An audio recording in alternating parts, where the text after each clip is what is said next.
Hello বন্ধুরা, তোমরা সবাই কেমন আছো? আশা করছি তোমরা সবাই ভালো আছো। কারণ আজকে তোমাদের কাছে একটা সিম্পল ইউনিক একটা রেসিপি নিয়ে চলে এসেছি আবারও। দেখো, তোমরা তো নর্মালি পাঁপড়ের তরকারি অনেক রকমভাবে করে খেয়েছো, তো আজকে তোমাদেরকে স্টেপ বাই স্টেপ আমি সাংলুলি পাঁপড়ের আমি রান্নাটা দেখাবো কীভাবে করতে হয়। আর তুমি বিশ্বাস করবে না, এত সুন্দর খেতে হয়, একদম ইয়াম্মি।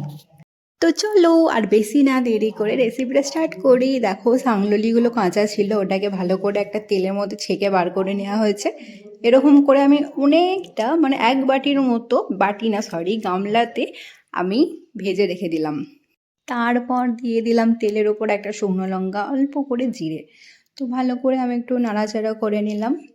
দেখো, আমি বেশি কালো কালো করে ভাজবো না, তো এখানে একদম ব্রাউন ব্রাউন করে হালকা ফ্রাই করে নেওয়া হবে। যখনই দেখবে এরকম হালকা হালকা ব্রাউন হয়ে গেছে তেলের সাথে, তখন পেঁয়াজগুলো আমি দিয়ে দেবো। তো পেঁয়াজটাকে বেশি কালো করে ভাজলে হবে না, তো একদম লাইটলি ভাজবো। তো মা এখানে সমস্ত পেঁয়াজগুলো দিয়ে দিয়েছে, যেটা কুচু কুচু করে কেটেছিল এর সাথে, এবং রসুনটাকে ভালো করে পেঁয়াজের সাথে মিক্স করে নেওয়া হয়েছে। আর এর ওপরে দেওয়া হচ্ছে টমেটো কুচি।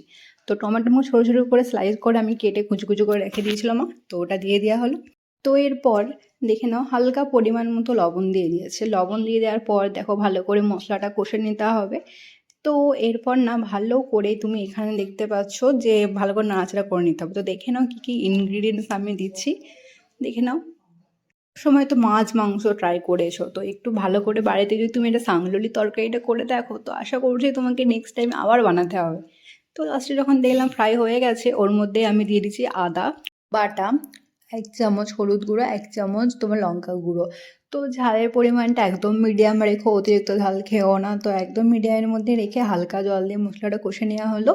কষে নেওয়ার পর দেখো, এখানে দুটোগুলো সাংলুলি ভাজা ছিল, তো সাংলুলি পাঁপড়টা এভাবে দিয়ে দেওয়া হচ্ছে।